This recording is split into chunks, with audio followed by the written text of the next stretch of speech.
నమస్కారం. ఇంజనీరింగ్ విద్యను పూర్తి చేసిన వారు వినూత్నంగా ఆలోచించగలిగితే అవకాశాలు అనేకం ఉన్నాయని JNTU Kakinada vice chancellor professor CSRK Prasad అన్నారు. పశ్చిమ గోదావరి జిల్లా తాడేపల్లిగూడెం రూరల్ మండలం పెదతాడేపల్లి గ్రామంలో గల శ్రీ వాసవి ఇంజనీరింగ్ కళాశాలలో శనివారం జరిగిన 4వ గ్రాడ్యుయేషన్ డేలో ఆయన ముఖ్య అతిథిగా పాల్గొని మాట్లాడారు. 2021-2025 బ్యాచ్కి చెందిన 4 సంవత్సరాల బీటెక్ కోర్సు పూర్తి చేసిన సుమారు 1000 మంది విద్యార్థులకు డిగ్రీ పట్టాలను ప్రదానం చేశారు. కళాశాల టాపర్గా నిలిచిన సత్యశ్రీ సత్యతో పాటు బ్రాంచుల వారీగా టాపర్స్ కు gold medals బహుకరించారు.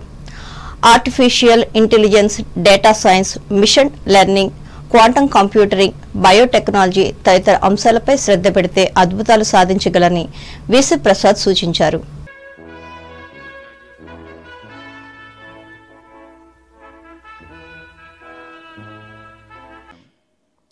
The fourth convocation ceremony of Sri Vasavi Engineering College, Tadepalligudem, a reputed institution that has carved out its place among the finest in Andhra Pradesh to the society. As rightly drafted by our Prime Minister, the vision for Viksit Bharat, a developed India by 2047. A Viksit Bharat is economically strong, driven by the innovation and industry, social inclusive, where every citizen has opportunity and dignity, technologically advanced, leading an AI, space and digital economy, environmentally responsible, sustainable and resilient, globally respected, a leader in peace, diplomacy and development. In parallel to the Viksit Bharat 2047, our Honorable CM brought out a Swarnandhra 2047, which envisions Andhra Pradesh as a agriculture powerhouse with a smart farming, industrial and innovation hub in India's economic growth, education and skill capital with world-class institutions. కళాశాల పాలకవర్గం president, సెక్రటరీలు గ్రంథ సత్యనారాయణ, చలంచెర్ల సుబ్బారావు, పారిశ్రామికవేత్తలు Datla Ravivarma, OP Goenka, Tirupati IIT CSE HOD Chemalakonda Sridhar, పాలకవర్గ సభ్యులు, డీన్లు, తల్లిదండ్రులు పాల్గొన్నారు.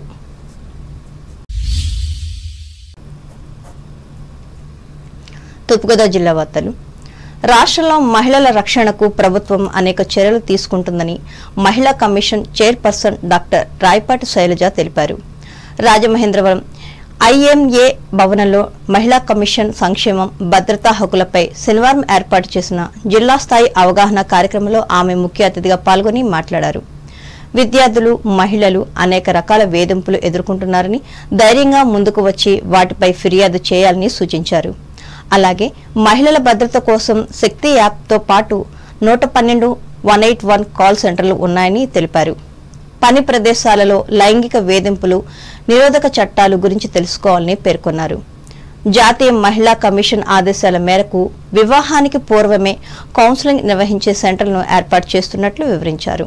కానివ్వండి, పోలీస్ డిపార్ట్మెంట్ కానివ్వండి, ఎన్నో జాగ్రత్తలు తీసుకుంటున్నా, ఎన్నో చర్యలు చేపడుతున్నా కదా, ఇంకా ఎందుకు ఆడపిల్లల మీద అక్కడక్కడ అన్యాయాలు కానివ్వండి, వేధింపులు కానీ గురవుతున్నాయి దాన్ని ఆలోచించి దీనికి మార్గం ఏంటంటే కేవలం అవేర్నెస్, అంటే ఆడపిల్లలకు ఉండే హక్కులు, అలాగే వాళ్ళ ప్రొటెక్షన్కి ఏవైతే చట్టాలు ఉన్నాయో అవన్నీ కూడా జనాల్లోకి తీసుకెళ్లాలి, ఆడపిల్లల్లోకి తీసుకెళ్లాలనే ఉద్దేశంతో మేము అవేర్నెస్ ప్రోగ్రామ్ స్టార్ట్ చేశాము. ఆల్రెడీ రాయంలో యాక్ట్ ఏంటి, ఈ చట్టాలు ఏంటి ఉన్నాయి మీకు హెల్ప్ అనే కాకుండా మేము రోజు చూసే సంఘటనలు ఏదైతే చెప్తున్నాం, ఎందుకంటే నిజంగా చూస్తున్నాం మేము. సో ఇలాంటి సంఘటనలు చెప్తూ ఆడపిల్లలకి ఇలా ఉంటుంది, బయట ప్రపంచం ఇలా ఉంటుంది, సో మీరు జాగ్రత్తగా ఉండండి, కొన్ని చేసేట్లా మీ లైఫ్ స్పాయిల్ చేసుకోవద్దు అనే ఉద్దేశంతో కూడా అవేర్నెస్ సెషన్స్ చెప్తున్నాయి. ఎందుకంటే ఆల్రెడీ పోలీస్ డిపార్ట్మెంట్స్ రెగ్యులర్ గా అవేర్నెస్ సెషన్స్ తీసుకుంటున్నాయి. విమెన్ అండ్ చైల్డ్ డిపార్ట్మెంట్ తరఫు నుంచి కూడా సిడిపిఓస్ కానివ్వండి, లేకపోతే పీడీస్ కానివ్వండి, వీళ్ళందరూ కూడా రెగ్యులర్ గా. అలాగే కిషోర్ వికాసం పేరుతో సమ్మర్ క్యాంప్, సమ్మర్ హాలిడేస్ వచ్చినప్పుడు విలేజెస్ లో కూడా వెళ్ళి అక్కడ ఏంటి ఆడపిల్లలకి గుడ్ టచ్, బ్యాడ్ టచ్ ఏంటి, లేకపోతే మెన్స్ట్రల్ హైజీన్, పాక్సో అంటే ఏంటి, పాష్ అంటే ఏంటి, ఇవన్నీ కూడా చెప్పడం జరుగుతుంది. ఈ కార్యక్రమంలో ఈ కమిషన్ సభ్యురాలు కె జయశ్రీరెడ్డి, అదనపు ఎస్పీ ఎన్బిఎం మురళీకృష్ణ, స్త్రీ శిశు సంక్షేమ శాఖ జిల్లా అధికారిని టి శ్రీదేవులు పాల్గొన్నారు.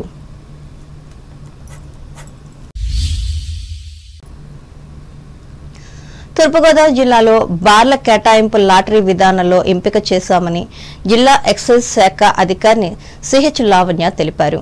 రాజమహేంద్రవరం రెవెన్యూ డివిజనల్ అధికారిని ఆర్ కృష్ణనాయక్ అధ్యక్షతన శనివారం లాటరీ నిర్వహించారు.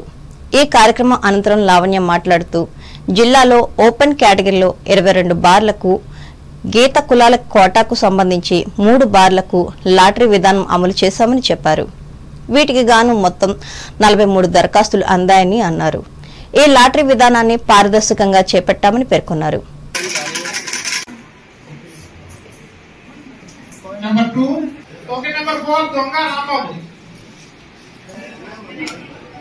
తూర్పుగోదావరి జిల్లాలో అంటే మొత్తం 25 బార్లకు నోటిఫికేషన్ ఇవ్వడం జరిగింది. 22 ఓపెన్ కేటగిరీ, 3 గీత కులాలకు సంబంధించి 22 ఓపెన్ కేటగిరీలో గాను మనకి 6 బార్లకి 4 అప్లికేషన్ రావడం జరిగింది.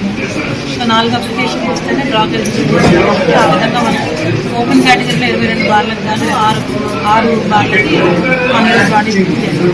అలాగే గీత కులాల్లో 3 బార్లకు గాను మనకి 19 అప్లికేషన్స్ రావడం జరిగింది. ఆ 3 డ్రా ఎలిజిబిలిటీ వచ్చింది. 3 బార్లకు డిస్పోజ్ ఓవరాల్గా 43 అప్లికేషన్స్ వచ్చాయి.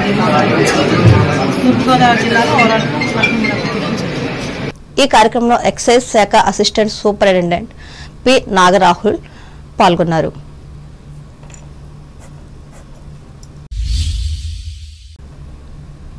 అంబేద్కర్ కోనసీమ జిల్లా వార్తలు. రాజోలు గోదావరి తీరంలో జరిగే గణేష్ నిమజ్జనానికి డీజే సౌండ్ కు అనుమతి లేదని రాజోలు సిఐ నరేష్ కుమార్ తెలిపారు. రాజోలు పోలీస్ కార్యాలయంలో శనివారం ఆయన మాట్లాడుతూ గణేష్ నిమజ్జనానికి అన్ని ఏర్పాట్లు చేశామన్నారు. సుమారు 150 విగ్రహాలు నిమజ్జనానికి వస్తాయని చెప్పారు. నిమజ్జనానికి వచ్చే కమిటీ సభ్యులు విగ్రహాల ఎత్తును బట్టి రోడ్డు మార్గం, విద్యుత్ తీగను చూసుకోవాలని సూచించారు. అలాగే మద్యం సేవించి నిమజ్జనానికి రావద్దని హెచ్చరించారు. అలాగే వరద ఉధృతి ఎక్కువగా ఉన్నందున చిన్నపిల్లల్ని నిమజ్జనానికి తీసుకురావద్దని సూచించారు. గణేష్ నిమజ్జనం సంబంధించి నిమజ్జనాలు స్టార్ట్ అయినాయి. లాస్ట్ ఇయర్ మనం చక్కగా చేసుకున్నాం. ఎక్కడ కూడా ఎటువంటి ఇన్సిడెంట్లు జరగలేదు. ఈ సంవత్సరం కూడా ఎక్కడ కూడా ఎటువంటి ఇన్సిడెంట్లు జరగకుండా ఆల్ డిపార్ట్మెంట్స్ తోని కోఆర్డినేట్ చేసుకొని ఏర్పాటు కూడా చేయడం జరుగుతుంది. ఇప్పుడు వర్షాకాలం కాబట్టి గోదావరి కూడా వరద ఎక్కువ వచ్చే అవకాశం ఉంది. ప్లస్ ఏంటంటే మనకు కొన్ని చోట్ల ప్రమాదాలు జరుగుతున్నాయి. రీసెంట్ గా కరీంనగర్లో జరిగింది, మరి వేరే చోట్ల కూడా ప్రమాదాలు జరిగి కరెంట్ షాక్ తగిలి చాలా మంది ప్రాణాలు కోల్పోవడం జరుగుతుంది. కాబట్టి ఎవరైతే ఆర్గనైజర్స్ ఉంటారో ఈ ఇమర్షన్ తీసుకొచ్చేటప్పుడు, నిమజ్జనం తీసుకొచ్చేటప్పుడు ఒకసారి అవే ఒకసారి చెక్ చేసుకోవాలి. దానిలో ఏమన్నా కరెంట్ వైర్స్ తగిలే అవకాశం ఉందా, లేకపోతే ఈ వర్షాలు పడినప్పుడు ఈ ఎర్త్ అయ్యే అవకాశం కూడా ఉంటుంది. అవి కూడా వెరిఫై చేసుకొని ముందు రూట్ చెక్ చేసుకొని విగ్రహాన్ని హైట్ని బట్టి ఏర్పాట్లు చేసుకోవాలని తెలియజేస్తున్నాం. అదేవిధంగా ఈ నిమజ్జనానికి తీసుకొచ్చేటప్పుడు ఎవరు చిన్నపిల్లలను కూడా ఎవరిని కూడా తీసుకురావద్దు. సౌండ్లో ఎక్కడ కూడా డీజేలకి ఎక్కడ పర్మిషన్ లేదు. ఏమనంటే మామూలు సౌండ్ బాక్స్ మాత్రమే పెట్టుకోవాలి. డీజేలకి ఎవరికి పర్మిషన్ ఇవ్వట్లేదు. ఈ డీజే బాక్సుల వల్ల చాలా చోట్ల చాలా మంది ఇబ్బంది పడుతున్నారు. కంప్లైంట్స్ కూడా వస్తున్నాయి. కాబట్టి ఎక్కడ డీజేలకి పర్మిషన్ ఇవ్వట్లేదు. 6వ తారీఖున ఇక్కడ మనకి రాజోల్లో సుమారుగా 150 విగ్రహాలు నిమజ్జనానికి వస్తాయి. కాబట్టి ఎవరైతే ఇక్కడ నిమజ్జనానికి వస్తారో వాళ్ళందరూ కూడా ఇన్ అడ్వాన్స్ మాకు పోలీసు వారికి, అదేవిధంగా కమిటీ వారికి ఇన్ఫార్మ్ చేస్తే దానికి తగిన ఏర్పాట్లు చేస్తారు. క్రెయిన్ ఇవన్నీ కూడా ఏర్పాట్లు చేస్తారు. కాబట్టి ఇవన్నీ దృష్టిలో పెట్టుకొని ఎవరైతే నిమజ్జనానికి వస్తారో అన్ని జాగ్రత్తలు తీసుకోవాలని కోరుకుంటున్నాం. ఆత్రేపురం మండలం వాడపల్లి వెంకటేశ్వర స్వామి ఆలయానికి భక్తజనం పోటెత్తారు. శనివారం తెల్లవారుజామునే స్వామివారికి సుప్రభాత సేవ, నీరాజనం, మంత్రపుష్పం, ఐశ్వర్యలక్ష్మి హోమం, బాలభోగం కార్యక్రమాలను శాస్త్రోక్తంగా నిర్వహించి స్వామివారిని వివిధ రకాల పుష్పాలతో అలంకరించారు. వివిధ రాష్ట్రాల నుంచి వచ్చిన భక్తులు స్వామివారి తిరువీధుల్లో 7 ప్రదక్షిణలు నిర్వహించుకుని క్యూ లైన్లో స్వామివారిని దర్శించుకుని మొక్కులు తీర్చుకున్నారు. తులాభారాలు, కానుకలు సమర్పించుకుని అన్నప్రసాదం స్వీకరించారు. వచ్చిన భక్తులకు ఎటువంటి అసౌకర్యం కలగకుండా ఆలయ డిప్యూటీ కమిషనర్ నల్లం చక్రధరరావు ఏర్పాట్లను పర్యవేక్షించారు.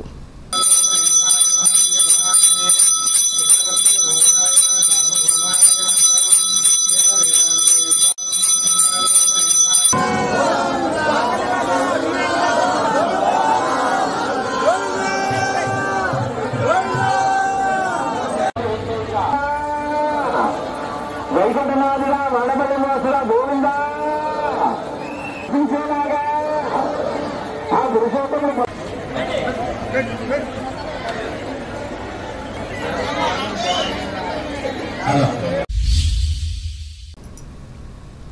ఏలూరు జిల్లా వార్తలు.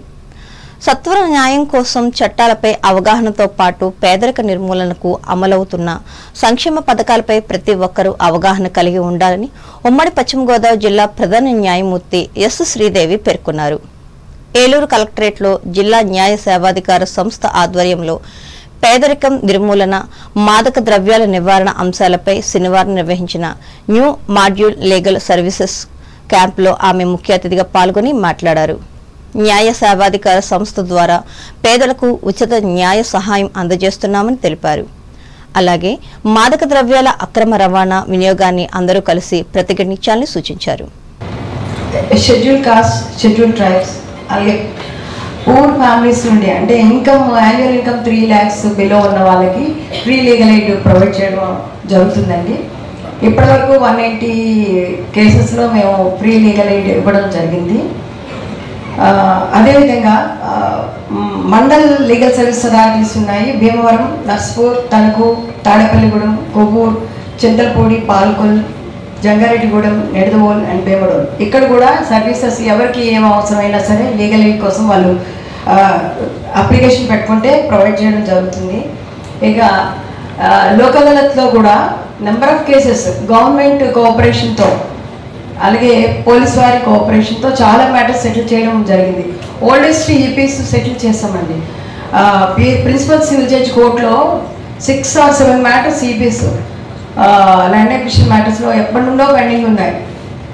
2014, 16, 18 ఆ ఇయర్స్లో ఫైల్ అయినవి రీసెంట్గా అంటే లాస్ట్ లోక్ అదాలత్లో సెటిల్ అయ్యండి. తొలుత జిల్లా కలెక్టర్ కె విట్రిసెల్వితో కలిసి వివిధ ప్రభుత్వ శాఖలు ఏర్పాటు చేసిన స్టాల్స్ ను ఆమె తిలకించారు. ఈ కార్యక్రమంలో జిల్లా ఎస్పీ కొమ్మి ప్రతాప్ శివకిషోర్, న్యాయ సేవాధికార సంస్థ జిల్లా కార్యదర్శి కె రత్నప్రసాద్లు పాల్గొన్నారు. వార్తలు ముగించే ముందు ముఖ్యాంశాలు మరోసారి. పశ్చిమ గోదావరి జిల్లాలో బార్ల నిర్వహణకు పెట్టుకున్న దరఖాస్తులపై భీమవరం కలెక్టరేట్లో లాటరీ తీసి అదృష్టవంతుల పేర్లను ప్రకటించిన కలెక్టర్ నాగరాణి. 13 బార్లను పట్టించుకొని వ్యాపారులు. తణుకులో కొనసాగుతున్న డిజిటల్ రేషన్ కార్డుల పంపిణీ ప్రక్రియ సద్వినియోగం చేసుకోవాలని సూచించిన తెలుగుదేశం పట్టణ అధ్యక్షులు వెంకటరత్నం. ఆరోగ్య సమస్యలకు తొలి ప్రాధాన్యతనివ్వాలి. తణుకు ముళ్లపూడి పాలిటెక్నిక్ సదస్సులో మహిళలకు ఉద్బోధించిన సింగపూర్ ఐటీ కన్సల్టెంట్ కృష్ణ తులసి. మహిళల విద్యాభివృద్ధి ద్వారానే సామాజిక అభివృద్ధి. తణుకు మహిళా జూనియర్ కళాశాలలో స్పష్టం చేసిన New Life Hospital gynaecologist doctor Vandana. ASHA వర్కర్ల సమస్యలను పరిష్కరించాలి. తణుకులో ప్రభుత్వాన్ని డిమాండ్ చేసిన ఈ సంఘం రాష్ట్ర ప్రధాన కార్యదర్శి ధనలక్ష్మి. వినూత్నంగా ఆలోచించే వారికే మంచి ఉద్యోగ అవకాశాలు. తాడేపల్లిగూడెం వాసవి ఇంజనీరింగ్ కళాశాలలో విద్యార్థులకు హితవు పలికిన Kakinada JNTU vice chancellor professor Prasad. ఆంధ్రప్రదేశ్లో మహిళల రక్షణకు చర్యలు తీసుకుంటున్న ప్రభుత్వం. రాజమండ్రిలో వెల్లడించిన మహిళా కమిషన్ చైర్పర్సన్ డాక్టర్ శైలజ. తూర్పుగోదావరి జిల్లాలో కూడా లాటరీ విధానంలో ఎంపిక చేసిన బార్ల కేటాయింపు. రాజమండ్రిలో పేర్కొన్న జిల్లా ఎక్సైజ్ శాఖ అధికారిని లావణ్య. రాజోలు గణేష్ నిమజ్జనంలో డీజే సౌండ్కి అనుమతి లేదు చెప్పిన సిఐ నరేష్ కుమార్. పాటించకపోతే చర్యలు తప్పవు. వాడపల్లి వెంకటేశ్వర స్వామి ఆలయంలో ఎప్పటి మాదిరిగానే పోటెత్తిన శనివారం భక్తులు. అసౌకర్యాలు కలగకుండా ఏర్పాట్లు చేసిన ఆలయ డిప్యూటీ కమిషనర్ చక్రధర్రావు. చట్టాలపై అవగాహన పెంచుకుని సత్వర న్యాయం పొందాలి. ఏలూరు కలెక్టరేట్లో కక్షిదారులకు సూచించిన ఉమ్మడి పశ్చిమ గోదావరి జిల్లా ప్రధాన న్యాయమూర్తి శ్రీదేవి. ఈ వార్తలు ఇంతటితో సమాప్తం. నమస్కారం.